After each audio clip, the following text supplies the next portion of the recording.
Stuck with my wife through her battle with cancer, and now she wants a hall pass. My wife and I have been married since 2001 and together since 1999. She is the most intelligent, thoughtful, caring, loyal person I know, and I have always thought of myself as fortunate to have met and married her. She is, even today, aesthetically beautiful, and men have told her this throughout our marriage. She has always shot them down. Earlier this year, she was diagnosed with uterine cancer, stage 1, and had a full hysterectomy. I was never concerned about the cancer. It was diagnosed early, dealt with quickly, and she made a full recovery. I took time off work to look after her after the surgery, and all seemed well. There were some to be expected emotional instances on her part, and although I am not an emotional person, we dealt with them together. After her recovery, she was insistent that we start living life to the fullest and took a 10-day trip to Europe, followed by a trip to Belize. I am fine with these things, building memories and crossing bucket list adventures off her list. I also understand that these are a result of feeling fragile on her part. She also took up yoga, swimming, and healthy cooking classes. I was fully on board until last week. Last week she came home from work and told me she wanted a hall pass. A one-time opportunity for her to sleep with someone else besides me. She said that since her cancer diagnosis, her outlook on life has changed and she doesn't want to be handcuffed from doing things she wants to do. She explained that there is this guy at her work that she has always had some attraction to. He is leaving the company and she will never see him again, so this is the perfect opportunity to sleep with someone else. She said that I could say no, of course, but that she would be disappointed with me for an indeterminate amount of time and that it would be confirmation of my male toxicity and insecurity. I don't consider myself to be toxic, and if not wanting your wife of over 20 years to sleep with someone else is insecure, then I guess I am insecure. I told her that I appreciated her talking to me about this, but approval via coercion is not approval. I also said that I do not appreciate her language in describing my, as of yet, unknown reaction to this very large issue that could affect the rest of our marriage and life together. I got up in the morning, and she basically said that she was sorry for putting such a large decision solely on my shoulders and that to help she was taking the decision away from me. I immediately sarcastically thought to myself, wow, thanks, that's just what I needed. She booked a hotel near where her coworkers are having a send-off party for this guy, and she would spend the night there, with him, and hope that I would be here when she got back. She told me that she would answer any questions I have about the night after it happened, but not before. She would not tell me who he is or anything about him because she knows me too well and that I will dwell and obsess over him, and that would make it too real for me, which is pretty accurate. Her idea was that the less I know the better, which contradicts the offer to tell me anything I want to know after it happened. At first I thought, at least she has been honest with me, and she has been through a lot since finding out she had cancer, so maybe I should just let it happen. I certainly have no concept of what she went through, so I cannot dismiss how this affected her outlook on life. I even called her best friend to talk about it, and she called me callous for just being on the fence about it, because I have no idea what she went through. After that conversation, I was feeling pretty bad about it all, and was going to apologize and give my wife my blessing. But it also happened to be Thursday during NFL season, and me and my boys always get together to watch the games. Before apologizing to my wife, I thought it would be nice to get my mind off of the whole thing and watch some football with my guys. So I went to my friend Jerry's house, and we had a few beers, and then I let it spill about what was going on. Jerry was the first to react. His jaw dropped to the floor, and he just said, "Are you joking?" I shook my head. Then Kevin, who was my best man, shook his head and said, "Dude, cancer or no cancer, that's totally messed up. You've been married for 20 years now, it's way too late to spring something like that on you." Larry, who never really got along well with my wife, just said, "I told you she was crazy, man. You gotta dump her if she goes through with it." After he said that, I responded, "Come on Larry, that's way too far," and looked around the room for approval from the rest of the guys. None of them were in agreement with me. In fact, they all more or less agreed with Larry. I then told them what her best friend had said to me. Kevin was just like, "Dude, she's her best friend. Of course she's going to take her side. Why would you even talk to her? That's like being in an echo chamber." After talking with them some more, I felt ironclad in my conviction that I was not okay with my wife sleeping with some other guy, and that if she did, I would divorce her. When I went home that night, I felt strong. I was hoping that my opposition to her plans would give her pause, but unfortunately that did not happen. I told her, "I am a hard no, and I am not sure how I will feel about you, if you go ahead with it." I was met once again with, "This is for me, it will be one time, what can I say to help you deal with it, you'll get over it, we were meant to be regardless of the situation." I told her that this could very well be the end of our relationship, but she didn't seem to believe me, or she just didn't care. She left Saturday, ostensibly to meet her coworkers, but in reality, it was all to sleep with the guy. I asked her to text me when she was leaving for the bar, and when she did I asked her if she was really going to go through with this. After her response, "I am not answering any more questions tonight, I will see you tomorrow," I blocked my wife. Then I did something either stupid or brilliant. I went to the bar where the get-together was happening. Well, not the bar, but a transit bench across the street. I waited for a long time. It was running through my mind leading up to this event that I needed to know who this guy was, maybe to compare myself against him. To see what he had that I do not. It was driving me crazy not knowing who he was and what was so special about him that she would ruin a marriage for. For context, I'm in very good shape for my age and I'm 6'2", so I had always felt pretty confident in my looks, at least until this happened. I was imagining some sort of younger, more attractive guy who was in better shape or something. After what seemed like eternity, a woman that I recognized from my wife's office left the bar and got in a cab. Soon other people started filing out and a whole group came out and people were hugging a man and shaking his hand. I assumed that I had my guy. I didn't see my wife and had a brief thought that maybe she called it all off. I unblocked her and there were no messages. Everyone said their goodbyes and left. Dude was standing outside for a few minutes and then my wife came out. She looked around, took his hand and started walking away together. Of all the emotions I went through, trepidation, sadness, anger, it was disgust that really encapsulated the event for me. This guy was short, fat, and bald, all the things I cannot compete with, because who wants to be short, fat, and bald? Ultimately, I felt gross for watching from a distance. I followed until they got to the hotel, and then turned around and went home. Then I texted Larry, the guy who didn't like my wife from the start. I told him she was going through with it, and that I was going through with a divorce. He was a veteran of no less than 4 divorces, so he knew all the tricks. With his advice, hopefully at least I could get a good settlement. He immediately started telling me how to proceed. I woke up Sunday morning and put a lock on the master bedroom door. I moved her things to the spare room and left a note asking her to find other accommodations as quickly as possible. I visited Larry, and he gave me some sage advice, as well as a couple of recommendations for divorce attorneys and made the introductions. My wife had been calling me numerous times since around 11 or so. Once blocked, the calls go to voicemail. I listened to the first couple but felt nothing but some satisfaction when she couldn't get through to me and she was obviously becoming concerned. I didn't want to go home but I left in such a hurry that I didn't plan an overnight properly. I got home around 9 and as per my Larry's advice, I recorded the interaction. I was halfway up the stairs when she came up from the family room asking, "What's going on? Could we talk? I thought we talked about this?" I just answered, "I am not interested in discussing this tonight," and went to bed. After not getting a response from me through the door, she left me alone. I feel kind of like a child for not talking with her and shutting the door on her, but I just couldn't look at her. Monday I got up and ready for work. She was waiting for me and asked if we could discuss getting back to normal. I said, "You have been doing all the talking for the both of us for the last week, why don't you continue?" and left for work. I have an appointment with the attorney Larry recommended for this week. I thought I was marrying my soulmate. Turns out he was playing a prank on me the whole time. Why can't we have the ones we really want? And why do we want it more when we know we can't have it anymore? Like, when you go shopping and you find this last pair of shoes that you've been eyeing for ages, only to have the salesperson tell you that it doesn't have your size. But perhaps, the biggest frustration that I have in my life is Simon, my childhood best friend, my mentor, my confidant, and my soulmate. You see, Simon and I had this special relationship. He called it friendship, I called it love. Not just platonic love, but a romantic kind of love. But he would always dismiss my declarations and tell me to stop joking, but I never joked when it comes to my feelings for him. One time, I mustered enough courage to invite him to a dinner date. I specifically mentioned it was going to be fine dining, so he needed to dress up, like wear a tux or something. He did show up in a tux, but then we spent the night talking about LeBron's mind-blowing stats in Game 7 of the NBA Finals. So, there I was, in a black mini dress, sipping champagne while figuring out how to turn this conversation around. I decided I couldn't wait any longer for him to catch feelings for me. I needed to make the first move for 2 reasons. 1, I was about to go to London for a summer vacation and so I wouldn't be seeing him for months, and 2, we were about to go to college and that meant we would be separated for years. With a little touch of blush on my cheeks and a whole lot of confidence, I walked to his house to finally make a proposal. But as the door opened, he stood there with a blonde girl who was about my age, a little skinny but her chest was twice the size of mine. Simon introduced her as Millie, his girlfriend. His first ever. I was speechless the whole time, but I was quietly backtracking in my head when did this happen because I was sure I knew all of his activities for the past 13 years.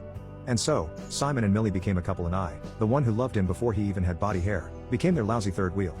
I knew things were not going to be the same after Millie came into his life, but the good thing was, I had college and a whole life ahead of me to keep me distracted from my heartbreak. But life has a way of making us deal with unfinished business the least we expected. Years later, I met Simon and Millie at a music festival. They were still together, perhaps even closer than they were when we were teenagers. With just one look, I knew Simon was in love. Because that was how we had always been. We knew each other's deepest thoughts and emotions even without uttering a single word. I totally believed that we were connected by some invisible thread, and at one point, I even believed soulmates were a higher tier than lovers. And that was why when I saw Simon's eyes glow, I knew he was in a happy place. So, when he told me that they were going to get married, I shouldn't have felt bad, because we were soulmates and soulmates share each other's happiness. But, I felt like the entire world came down on me. I forced myself to sound happy and excited and nobody suspected I was faking it. So, as the night went on, I got to talk to Millie and she mentioned inviting her ex to the wedding because she got an invitation to her ex's wedding last year, too. She wasn't sure if Simon would be pleased with the idea and so she asked for my opinion since I knew him well. Right there and then, an idea came up. The next day I got in contact with Brad, Millie's ex, and introduced myself as her friend. But instead of telling him about Millie's forthcoming wedding, I asked him if he truly loved his wife because Millie was only getting married to Simon to get over his marriage to another woman. Brad's face lit up when he heard the rest of the story and I knew then I could pull this off. I didn't exactly know the details of what happened next, but one day, Simon came to my house crying. Apparently, Millie called off the wedding and had gotten back together with Brad. Yes, Brad filed for divorce after learning from an undisclosed source that Millie still loved him. Well, it wasn't 100% accurate, but the fact that they got back together meant Millie still had some feelings for her high school boyfriend. And so, when I told Simon about it, I expected him to thank me. but he got this angry look on his face and swore at me for the very first time. I was in total disbelief that my soulmate could get this mad at me when he should be thanking me for saving him from a complete disaster. Why couldn't he see that Millie was only using him, and even if I had a hand in her reconciliation with her ex, wasn't it all for the best? Simon went away for a month and refused to take any of my calls. I was dead set on getting back in his good graces, so I sent him hundreds of "I'm sorry" messages every day. I realized that I would rather have him as a friend than nothing at all. And so, to my surprise, Simon showed up one day with a bouquet of daisies as a peace offering. He apologized for trash talking me, but I told him that I deserved the hate for what I did. But something strange happened after that meeting. Simon became sweet and loving, like he suddenly saw me in a different light. All those daydreams that I had when we were young were now coming true. I thought I lost him for good when I ruined his relationship with Millie, but the stars were finally aligning for me. We dated for a couple of months, and Simon was everything I dreamed of as a lover. I was wrong when I said soulmates were better than lovers, because who was I kidding? I totally wanted Simon as a lover. Everything soon became a blur, and though we knew each other for decades, our romance took off at lightning speed. And then, the unthinkable happened. Simon proposed to me and wanted to get married within 2 weeks. I said yes, of course. Why wait when I had waited for a lifetime already? We quickly arranged the church ceremony and the reception, and informed everyone of the good news. Most of our friends were deliriously happy for us, but my sister warned me that Simon could be using me to get back at Millie. I calmed her down and assured her that Simon was going to marry me because I was the one he truly loved. Now, on the wedding day itself, I was a nervous wreck, but I reminded myself that I had to be the best bride ever, not just because I was marrying my soulmate, but because I wanted Simon to be proud of me. I stood by the church entrance and was relieved to see Simon standing at the altar. See, this was no longer just a dream. As I marched down the aisle, I could see him smiling at me. There wasn't anything that I could ask for more at that moment. Everything I wished for was coming true. By the time I got to the altar, Simon's smile disappeared. He grabbed the microphone from the stand and announced that he was not going to push through with the wedding. My jaw dropped to the floor like I had been punched right in my face. Simon went on to say that he never loved me and that I was stupid for believing all the lies he told me. He made me believe that there was going to be a wedding, and he was ready to pay for all the expenses just to make sure that he got his revenge on me. I ran out of the church crying because I didn't want to hear the rest of his speech. It had been a year since Simon had played me for a fool. To this day, I still couldn't believe that my soulmate, the only man that I had truly loved, played a prank on me on my wedding day. Married couples, what is the most gut-wrenching thing your spouse has said to you? My wife's confession flipped my world upside down. On Saturday night, my wife, sister and my mother joined me for a Veterans Day related event at a local hotel. There my wife randomly ran into a former co-worker named John, and they spent a good chunk of the evening catching up. He basically kept coming over to our table and kept saying how thrilled he was to see her. At one point she went to the ladies' room with my sister, but ended up staying with him at another table. She was never really far from me, and I didn't think much of it, but I did notice she was drinking a lot more than usual, considering we rarely drink. The event ended around midnight and most people had cleared out already, but her and John were still talking, at which point I came over and said, "Honey, we have to go, our Uber is waiting." As we walked to the car, she made it clear she was not happy about me coming over and breaking up their conversation, and called me a freaking piece of crap, which made me laugh out loud because she never talks like that, which in turn made her more mad. We got in the car and I sat in the front, while my wife, sister, and mother sat in the back seat. As the driver started heading home, my wife rudely asked him where he was going. The driver said he was following the GPS, and she shouted at him saying, "No. I'm going to Norm's. I'm hungry." Norm's is a 24-hour Denny's type restaurant that we've been to only once in recent years. I apologized to the driver and asked him to keep following the GPS home, but she kept saying she was going to Norm's. This behavior was completely out of character for my wife, who is a well-educated and very respectful woman. She had never caused a scene in public, and was usually always very friendly to our Uber drivers. My sister and mother sat there quietly, until my sister texted me, she wants to go to Norm's because that's where John is going. I can see her phone and he's texting her right now. After that I told my wife, who was getting louder and more obnoxious, that we could go to Norm's for Sunday brunch in the morning, but that we needed to get home. From there things took a turn for the worse. She started screaming something like, "What am I going to do at home? Play around with your little pecker? Your little pecker does nothing for me. I should have screwed John when I had the chance. It's time I start being intimate with real men." Boom. My world fell apart right there in that stranger's car, with the 3 people I love the most in this world. My sister and mother intervened by telling her to shut up, but she kept going, telling me how bad I was in bed and how I couldn't get her pregnant, along with a bunch of other outrageous things I can't even repeat because it hurts so much. When we finally got home, my sister and mother, who was crying, went inside the house, and I tried to negotiate my wife's exit from the vehicle. After a few minutes I gave up and told the driver to take her wherever she wanted to go. At that point I was more concerned about my mother. About 30 minutes later I got the notification that the ride had ended. She wound up going to her parents' house.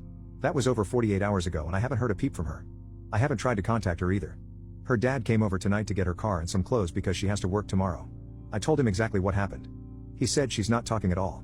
She had just told her parents that she would be at their house for a few days, so they thought that I was to blame for whatever happened. I really don't know what to do. I'm still shaking with anger for what she did, and fear that my marriage might be over just like that, with no warning whatsoever. For the record, it's not that I can't get her pregnant. She's the one who can't have children, but that has never been an issue in our relationship. We knew that when we got married. And my manhood is smaller than average, but she's known that since before we started dating. We met in 2007 and became best friends, started dating in 2012, and married in 2016. We communicate our physical desires very clearly, and I thought our private life was great. Now I'm not so sure. I have always had an unfounded fear of losing her, because she is so smart and beautiful and outgoing, that men are constantly salivating all around her. Even though she has never given me a reason to doubt, I have always feared that some man will eventually come along and convince her that I'm not good enough for her. But she is by far the most ethical person I have ever met, so I don't think she has ever cheated on me, and I don't think she really meant everything she said that night. But I'm having a difficult time getting my thoughts in order, especially because she hasn't contacted me at all. But then again, this is new territory for both of us. We have never had a significant argument, much less a fight that would lead us to sleep apart one night. Last week was a normal week. Saturday was a fun day. She was very happy all day and we were both very much looking forward to this event. The only variable was her running into John, whom I had met maybe 5 years ago when they worked together, but they had never dated or been particularly close. So I really don't know what triggered her.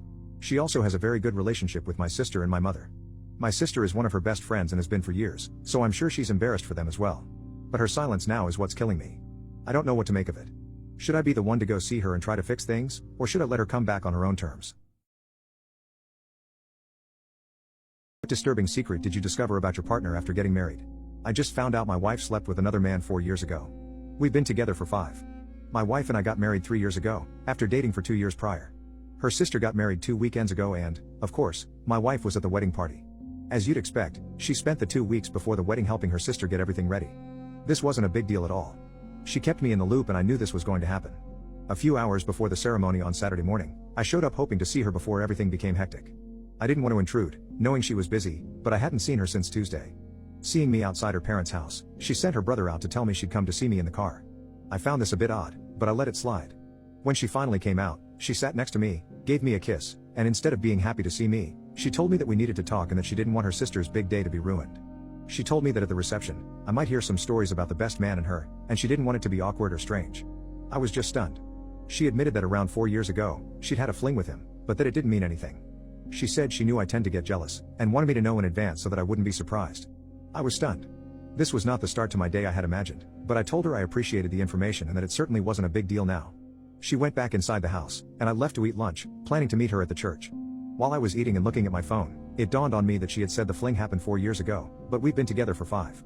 At first, I thought she had just told me the wrong time, but then I started to remember a year and a half into our relationship when she was acting strangely, was unavailable when she usually was, and went on 2 weekend camping trips with work friends. I was quite unsettled by this, but I knew I had a long day ahead of me. I attended the wedding and watched everything, keeping my feelings to myself. After the wedding, as I was congratulating the bride and groom, the best man was there and my wife was standing with another guy. I just acted as if it was no big deal. At the reception, I waited a long time for them to arrive because of the photos. When my wife finally arrived and sat with me, I decided not to say anything so as not to distract from the day. However, she then told me that she would be dancing with the best man as the bridesmaids and groomsmen were set to dance. I questioned this, but she told me the maid of honor and her partner were actually married and wanted to dance with each other. I was a bit upset, but I tried not to let it show. Thankfully, I chose not to drink, knowing that I can become angry when intoxicated. She was socializing with everyone around her, and then the dance came. The best man came over, extended his arm, and she got up. I made a point not to watch. After the dance, they returned, joking and reminiscing about old times and places, and she decided to introduce us. I was less than cordial, which didn't seem to deter him from sitting and chatting with her for a few minutes. The more they talked, the angrier I became. Eventually, I excused myself to go to the bathroom and when I came back, he was gone. She accused me of being rude, which I didn't want to hear. I told her this wasn't the time or place to discuss it, but we would certainly talk later. She then announced that she was going to change clothes and tell her sister that we were leaving because I had ruined her day. I told her that I was capable of not causing drama for the rest of the day, and I would prefer to stay. She came back changed and upset. Despite me not having said anything and even shaking the other guy's hand, she claimed I was visibly miserable and that's what she was reacting to. She insisted on leaving, so I said if she really wanted to go, we could, but if she'd rather stay, I'd be happy to stay, or I could leave since I had my own car. At first, she said we should stay, but then suggested if I couldn't improve my behavior, I should leave. I asked how I was misbehaving, and she said it was obvious I was upset, and that I was acting like a silverback gorilla ready to fight. I was taken aback. I returned inside and sat down while she mingled with the guests. I spoke with her brother for a while but eventually ended up back at our table talking with her grandma. We left at the same time, and I arrived home just before she did. I was sitting in the living room waiting for her when she arrived, and I immediately asked her to clarify the story about the best man. She repeated her initial account. After staring at her for a while, I asked her if she was sure about the time frame, and she confirmed. I then reminded her that we'd been together for a year when this fling occurred. Her reaction was unexpected. Instead of denying it or seeming flustered, she simply said, "I know." She then explained that they worked together, and it was just a physical thing. She thought we weren't in a good place at the time and never intended to leave me. She was just having some fun for a few weekends. She said it was probably a mistake to tell me now, but she didn't want me to get blindsided. I did not react the way she thought I would. We ended up having a massive argument, and it concluded when she accused me of being childish. I told her I needed time to think and she told me there was nothing to think about. We loved each other and this didn't change anything. That was 2 weeks ago and I still am not over it. She has been trying the past few days to get me to talk to her, but I admit that for whatever reason I'm not viewing her the same as I did before this. Part of me is like that this is stupid, it happened a few years ago and we are married now and there hasn't been any problems at all. But then part of me is like I just found out she cheated on me and it hurts. What makes it worse is that instead of trying to understand how I feel, she is trying to guilt me into just not even thinking about it. I don't know what to do.